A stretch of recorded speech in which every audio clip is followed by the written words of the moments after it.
Assalamualaikum warahmatullahi wabarakatuh. Alhamdulillahilladzi 'allama bil qalam, 'allamal insana ma lam ya'lam. Nusalli wa nusallimu ala khairil anam Muhammadin sallallahu alaihi wasallam wa ala alihi wa ashabihi wa azwajihi wa dhurriyyatihi wa man sara ala nahjihi ila akhiril ayyam.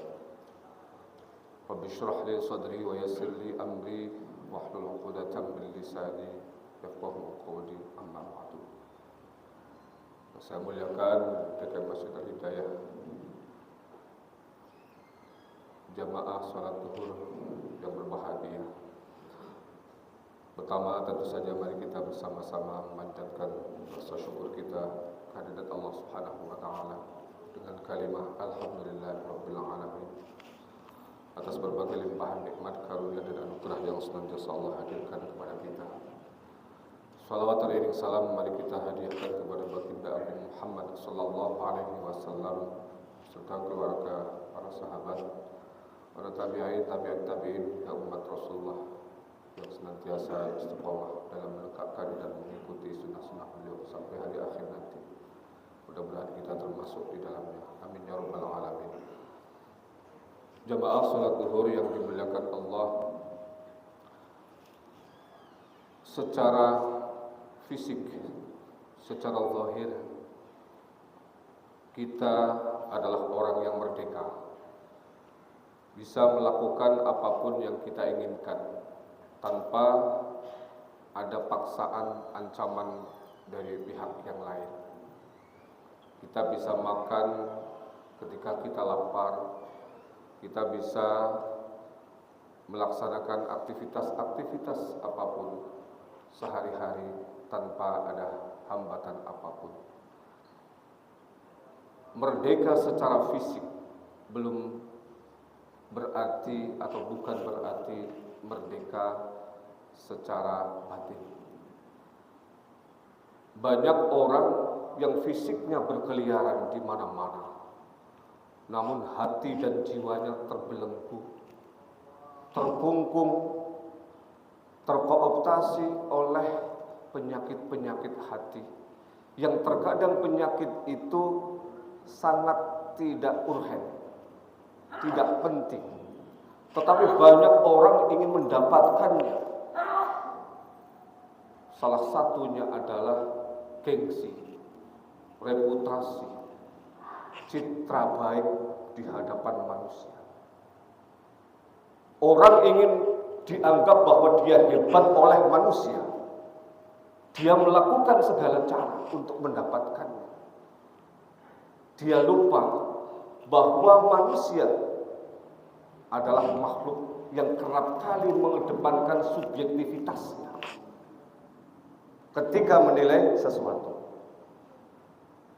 Ketika kita terbelenggu oleh subjektivitas, maka kita akan menjadi orang yang tidak akan pernah merdeka. Karena satu orang dengan orang yang lain berbeda. Mana yang kita pilih? Seringkali mungkin para ustadz menganalogikan dengan ayah dan anak yang membawa keledai. Berjalan ketika kesempatan pertama, sang ayah karena sayangnya kepada anaknya meminta anaknya untuk menaiki keledai itu sementara dia berjalan.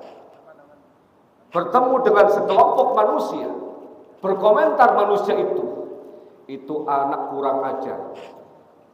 Naik di punggung keledai sementara bapaknya malah disuruh jalan. Mendengar komentar itu, sang ayah kemudian meminta anaknya, "Nak, sekarang ganti bapak yang naik, kamu yang jalan." Lewat lagi sama orang yang lain, ketemu lagi, komentarnya berbeda. Bapak tidak punya sifat kebapakan, tidak punya rasa kasih sayang kepada anaknya. Dia naik keledai sendiri sementara anaknya dibiarkan berjalan kelelahan.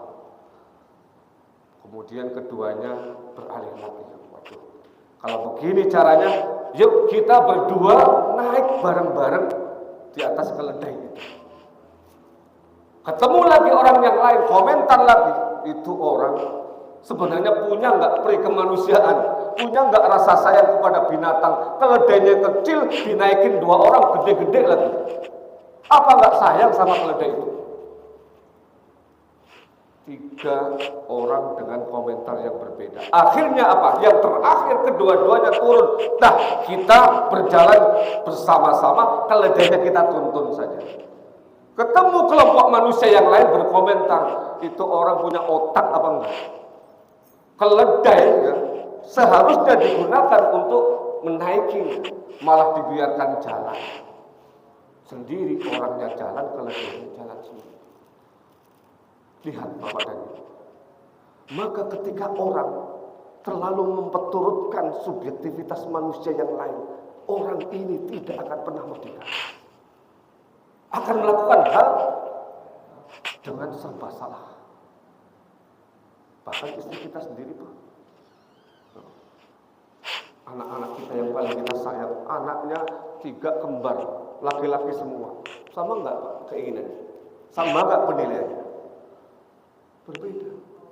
Maka ada satu kisah, mungkin banyak kisah daripada kisah ulama-ulama yang inspiratif, yang bisa kita jadikan sebagai teladan. Bagaimana hidup yang merdeka itu dan hidup yang menyenangkan itu, hidup yang pada akhirnya akan menghantarkan kita kepada kesejahteraan yang hakiki. Apa itu? Merdeka hati, merdeka jiwa. Caranya bagaimana? Contoh Imam Ahmad bin Hanbal misalnya. Imam Ahmad bin Hanbal radhiyallahu anhu salah satu pencetus mazhab yang 4. Banyak pengikutnya di Arab Saudi dan sekitarnya. Ya. Beliau suatu waktu Pak diundang kayak saya ceramah di Masjid Al-Hidayah. Apa hubungannya? Imam Ahmad diundang oleh tetangganya yang sangat kaya raya dan tersohor. Karena beliau tokoh masyarakat, orang alim, orang pandai, ulama besar, ya, diundang untuk mengisi nasihat. Begitu sampai di tempat tujuan, ternyata sudah ada orang lain Pak, yang menggantikan posisinya tanpa memberitahukan Imam Ahmad. Saya kalau diperlakukan kayak gitu, saya dari Gunung Sindur dari Pak macetnya hampir 2 jam di tol itu, di Pluit itu subhanallah, itu sampai ke sini merah semua. 2 jam saya berjalan. Sampai di sini panitia bilang, Pak sudah ada yang menggantikan, silahkan Bapak pulang. Bagaimana saya? Sikap saya? Langsung Masjid Al-Hidayah saya blacklist. Diundang gak pernah datang lagi. Itu kalau saya Pak jadi Imam Ahmad. Sampai di tempat itu diminta pulang. Imam Ahmad dengan santainya, ya kalau begitu saya pulang, pamit ya. Pulang pamit begitu saja tanpa ada ekspresi kemarahan, mukanya bahkan tersenyum, ya. Jawabannya pun datar begitu saja, tanpa emosi. Pulang dengan santainya. Malah kebenaran saya bisa mutolaah kitab, bisa nulis buku. Orang alim Pak ya yang dibikin gitu ya. Kalau kita malah bisa nyari duit lagi. Ya yang sebelah sono saya bisa nyari istri lagi gitu kan. Nah, pulang Imam Ahmad. Beberapa waktu kemudian beliau dipanggil lagi oleh orang yang sama. Karena orang ini memang kaya raya Pak. Ya, biasanya orang kaya kalau di Arab sukanya kendurian dulu. Makanya kambing guling menunya Pak. Kambing guling, satu kambing makan 6 orang, paling banyak 10 orang. Ya, yang agak rendahan dikit, ayam guling Pak. Bawahnya lagi, nah, apa itu? Bawahnya lagi kalau di Indonesia tempe guling Pak. Bawahnya lagi guling-guling Pak ya. Karena apa? Nggak punya duit ya. Akhirnya apa? Dia mau ngadain pesta, stres guling-guling gitu. Nah, menunya kambing guling, ya. Orang kaya ngundang lagi. Imam Ahmad diundang untuk kedua kalinya, beliau datang, kejadian pertama terulang lagi. Beliau diminta pulang karena sudah ada yang menggantikan lagi, tanpa memberitahukan beliau. Kira-kira kalau kita jadi Imam Ahmad gimana? Undang ya, murid-muridnya banyak sekali. Yuk, kita robohkan rumah ini, kita bakar, betul Pak? Imam Ahmad dengan santainya, ya kalau begitu saya pamitan, mohon maaf ya, saya pulang. Santai saja. Dan itu terulang 3 kali Pak. Orang yang sama mengundang dengan cara yang sama, memperlakukan Imam Ahmad dengan cara yang sama, melecehkan beliau sebagai seorang ulama besar. Bagaimana sikap yang ketiga? Sikap Imam Ahmad antara undangan yang pertama, kedua, dan ketiga tidak ada beda. Tetap pulang dengan wajah tersenyum. Begitu beberapa hari malah yang undang tadi yang tidak enak. Ya Allah, saya sudah 3 kali memperlakukan Imam Ahmad dengan cara tidak manusiawi. Akhirnya orang inilah yang datang sendiri, cium-cium kaki minta maaf atas apa yang sudah dilakukannya kepada beliau. Dengan santainya Imam Ahmad kemudian duduk, jangan cium-cium kaki, saya bukan siapa-siapa. Kita sama-sama manusia. Kamu juga bisa bersalah, saya juga bisa bersalah. Duduk yang baik. Nih saya jamu. Diterima dengan amat sangat terbuka, ya, dengan disajikan hidangan-hidangan yang beliau miliki, semuanya tanpa ada sedikit pun perbedaan dengan tamu-tamu yang lain. Seolah-olah beliau tidak pernah mengingat kembali kejadian. Padahal 3 kali loh Pak. Saya sekali aja itu saya blacklist Pak. Kan orang bilang ya, kalau udah sakit hati ya, dibawa mati. Nah, orang ini malah kemudian, ya Imam, Anda ini sebenarnya manusia apa bukan? Hati Anda terbuat dari apa? Kok bisa aku perlakukan dengan semena-mena seperti ini, tapi bahkan sekarang engkau jamu aku dengan sebaik-baiknya dan senyum tetap tersungging di mulutku. Imam Ahmad kemudian dengan santai menjawab, saudaraku, ketahuilah bahwa kedatanganku ke tempatmu ya, itu karena aku menganggap bahwa undangan itu bukan datang darimu. Aku menganggap bahwa yang mengundang bukan kamu.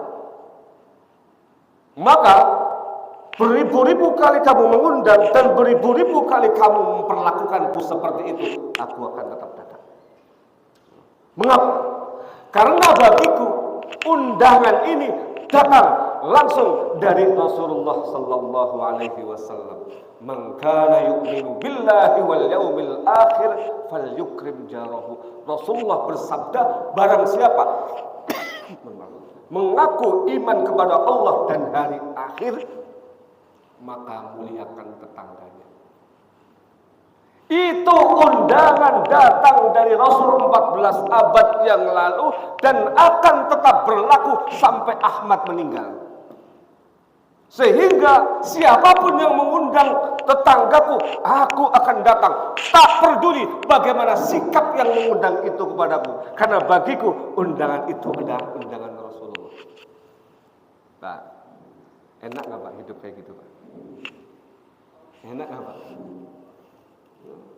Ya Allah, nikmat sekali diperlakukan seperti itu ya.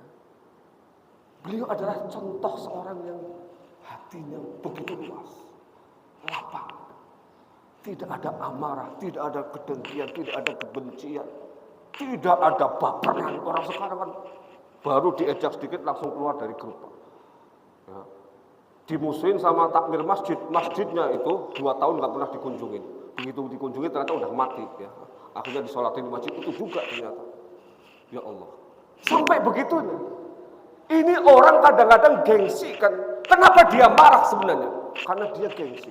Kenapa dia marah? Dia memandang bahwa dirinya berreputasi, punya citra unggul, sehingga kalau diperlakukan jelek oleh orang lain, dia tersinggung. Ini adalah salah satu biang kerok munculnya masalah, munculnya percekcokan, perselisihan. Kalau orang-orang muslim, orang mukmin punya hati seperti hatinya Imam Ahmad, niscaya permasalahan apapun, bahkan yang paling besar sekalipun, selesai begitu saja. Begitu Allahumma sholli ala sayyidina Muhammad, selesai semua. Orang Arab tuh begitu. Mulutnya berantem, Allahumma sholli, selesai. Saya alhamdulillah 6 tahun di Mesir, Pak. Lihat bagaimana orang sana berantem. Mulutnya memang luar biasa, tapi tangan nggak pernah main. Begitu sholawat dibacakan, selesai masalah. Orang Indonesia diam, mulutnya diam, tapi apa? Tahu-tahu udah berlumuran darah, tertusuk oleh parang, disusuk oleh celurit, oleh belati dan sebagainya. Mengapa? Karena ini tadi jiwa belum merdeka. Imam Syafi'i, imam kita, imam madhab kita, Indonesia mayoritas penganut madhab Syafi'i. Imam Syafi'i pernah dilaporin oleh murid kesayangan beliau, salah satu murid kesayangan beliau. Imam, tahu gak, Pak itu yang suka ngaji sama Anda, ngajinya paling depan, dan kelihatan dia begitu khusyuk dan begitu tawaduk, begitu menghormati Anda, begitu menghargai Anda.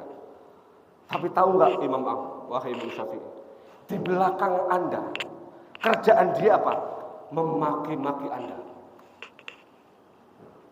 Dilapori kayak begitu, Pak. Imam Syafi'i dilapori bahwa ada muridnya yang rajin banget ngaji sama dia, kelihatannya tunduk, patuh, menghormati beliau, tapi di belakang kerjaannya memaki-maki beliau. Dilapori seperti itu, dengan santainya Imam Syafi'i menjawab, berarti saya punya wibawa ya. Berarti saya orang yang berkarisma. Yang ngelapori malah bingung. Loh, kok malah jawabannya begitu? Ya. Maksudnya yang lapor itu kan biar dilabrak tuh, ya kan? Yang maki-maki itu kan? Ya. Imam Syafi'i dengan santainya menjawab, wah kalau begitu saya berwibawa dong. Malah positif, Pak. Jawabannya positif. Maka kemudian yang laporin malah heran, kenapa Anda bersikap seperti itu? Iya, saya benar. Berarti saya punya wibawa. Karena apa? Dia nggak berani maki-maki di depan saya, beraninya di belakang saya. Betul? Betul, Pak? Enak gitu ya?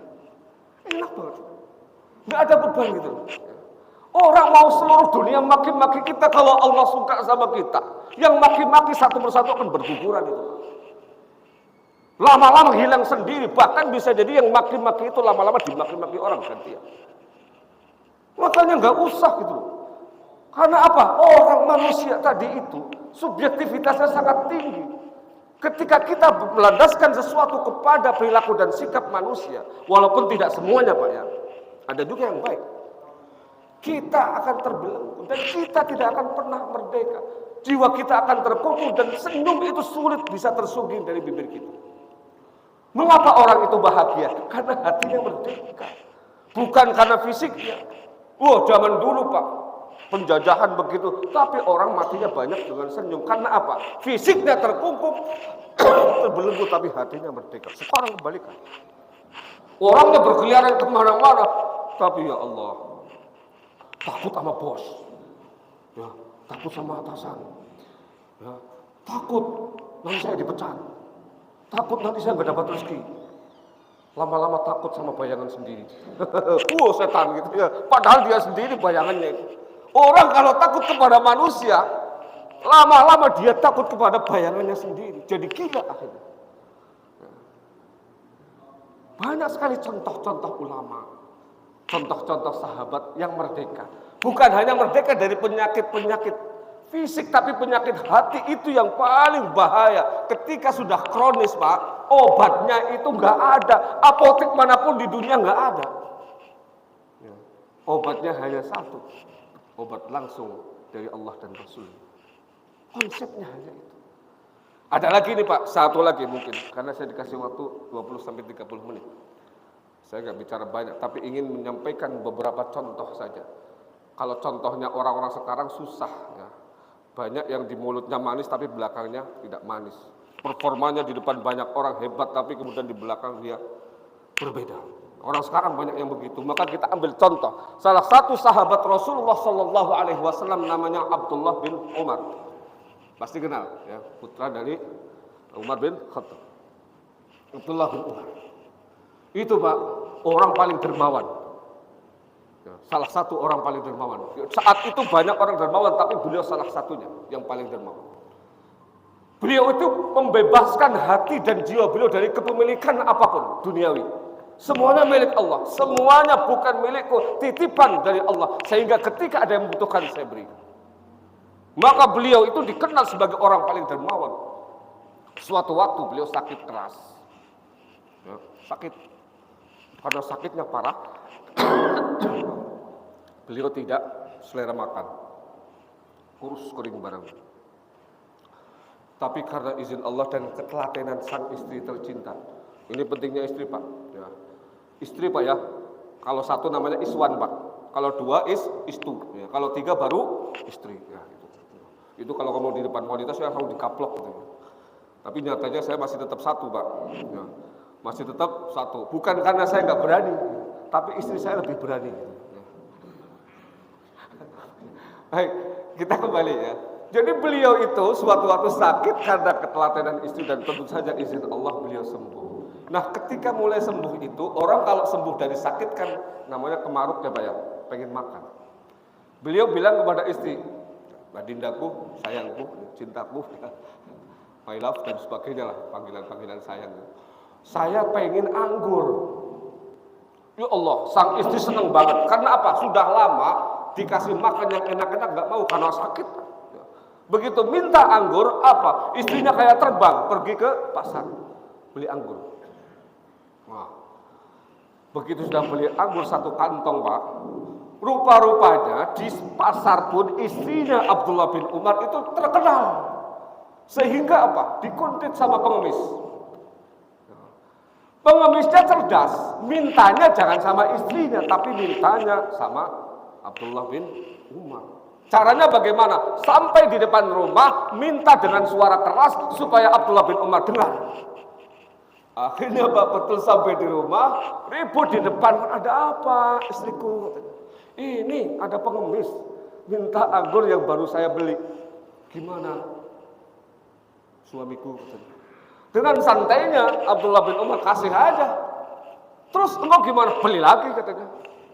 Beli lagi istrinya. Beli yang kedua, dikuntit lagi sama pengemis yang lain. Nah, saya kalau baca kisah ini jadi mikir, ternyata mafia pengemis itu bukan hanya zaman sekarang, zaman sahabat juga ada Pak mafianya itu. Maka hati-hati kalau kasih pengemis satu, yang lain ribu orang geruduk semua pada kita ya. Makanya harus cerdas juga ngasihnya, ngumpet-ngumpet Pak. Dikuntit sama pengemis yang lain. Mereka sudah tahu caranya. Sama persis kejadian yang pertama minta di depan pintu didengar oleh Abdullah bin Umar yang lagi kemaruk tadi itu, lagi ngecer pengen makan buah anggur. Tapi apa? Jawaban beliau sekali lagi, kasih aja. Kasih Pak. Beli yang ketiga.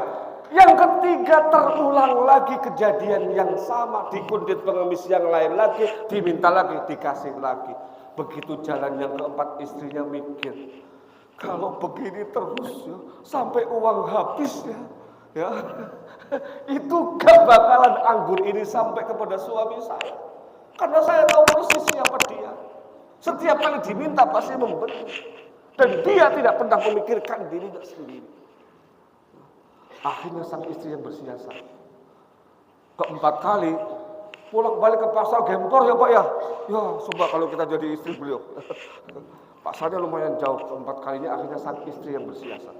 Lewat jalan pintas, jalan yang tidak biasa. Begitu dikuntit sama pengemis yang keempat, dicegat. Tapi nggak ada orang. Di tempat yang sepi, langsung. Kamu mau minta anggur ini lagi? Iya. Iya. Kamu tahu nggak? Ini anggur yang keempat yang saya beli. Untuk suami saya yang lagi sakit. Kamu tega? Suami saya sudah lama nggak doyan makan. Ini baru pengen makan buah anggur. Kok kamu minta? Kalau kamu tetap ngotot minta, saya doakan hidup kamu nggak akan pernah berkah. Wah, dibilang kayak begitu langsung pengemisnya takut. Oh, nggak jadi minta. Kabur dia. Barulah setelah sang istri bersiasat, anggur itu sampai di tangan Abdullah ibnu Umar. Abdullah juga tahu ini pasti istri saya bersiasat. Makanlah beliau dari buah anggur itu. Orang kalau seperti ini enak sekali, Pak. Hilang sesuatu, Allah, paling juga diganti sama Allah. Bahkan istrinya hilang, istrinya hilang. Oh, ngomong dia menghilang sendiri, cari lagi gitu. Apa usahanya? Bangkrut, ya Allah. Yang namanya usaha bangkrut, masa orang seumur hidup bangkrut terus? Yang namanya bangkrut itu Pak Al-Qayyis, orang bangkrut itu orang yang kerjanya ngerendengin orang lain, ngerasain orang lain. Itu dalam hadis Nabi dikatakan apa? Karena keburukan orang itu diambil, ya kan? Pahalanya dikasih, ya kan? Kalau kemudian sudah habis semua, ya gantian. Ya, tadi itu yang keburukannya diambil, kebaikannya diambil. Kalau sudah selesai kebaikannya habis, keburukan orang itu diambil. Itu yang namanya orang rugi. Tapi kalau usaha yang rugi, yang bangkrut, masa iya seumur hidup bangkrut terus? Kalau kita ada usaha, jaminan dari Allah. Inna ma'al usri yusra. 2 kali itu. Fa inna ma'al usri yusra. Al usrinya itu, yang namanya sulitnya itu pakai al. Bahasa Arab artinya terbatas. Tapi kemudahannya tidak pakai al, kemudahan yang tidak terhingga. Sehingga apa? Ini akan menanamkan rasa optimis dalam hati kita, dalam jiwa kita. Kita akan menjadi orang yang senantiasa bahagia, apapun kondisinya. Bahkan ketika tadi berada pada posisi yang paling nadir sekalipun, ketika ekonomi morat-marit, keluarga bermasalah, bahkan masyarakat mengucilkan kita sekalipun, orang-orang yang hatinya kokoh, hati dan jiwanya bersih, orang ini pasti akan menjadi yang tangguh dan pada akhirnya menjadi pemenang. Makanya orang sekarang ini Pak, yang menang di masyarakat itu, nanti saya sering kali, karena saya dosen juga, saya mengatakan kamu itu akan sukses menjadi tokoh-tokoh masyarakat di masa yang akan datang kalau kamu punya yang namanya soft skill. Soft skill itu apa? Tadi itu, soft skill adalah kemampuan beradaptasi. Soft skill adalah kemampuan berkomunikasi. Soft skill adalah kemampuan untuk menghadapi situasi-situasi kritis. Nah itu butuh apa? Butuh pribadi yang kuat. Pribadi yang kuat munculnya dari mana? Hati dan jiwa yang tangguh. Betul? Nah ini yang kurang. Pendidikan kita lebih banyak kepada pendidikan hard skill. Pinter ini, pinter itu. Tapi apa? Akhlaknya, karakternya tidak terbangun. Ya. Mungkin itu yang bisa saya sampaikan. Ya, mudah-mudahan dari 3 tokoh yang saya sampaikan tadi bisa menginspirasi kita dan bisa membangun satu paradigma baru dalam kehidupan kita, bahwa memang pertimbangan orang lain perlu kita lakukan, tetapi tidak harus kemudian menjadi satu-satunya. Nah, karena apa? Pertimbangan yang paling objektif adalah wahyu. Di situ ada Allah melalui sabda Rasul. Sabda Rasul diturunkan kepada makalah para ulama, kitab-kitab kuning, kajian-kajian keislaman yang di situ semua menjadi panduan kita dalam menghadapi hidup. Sehingga ketika itu kita lakukan, insya Allah apapun situasi dan kondisi yang kita hadapi, kita akan menjadi pemenangnya.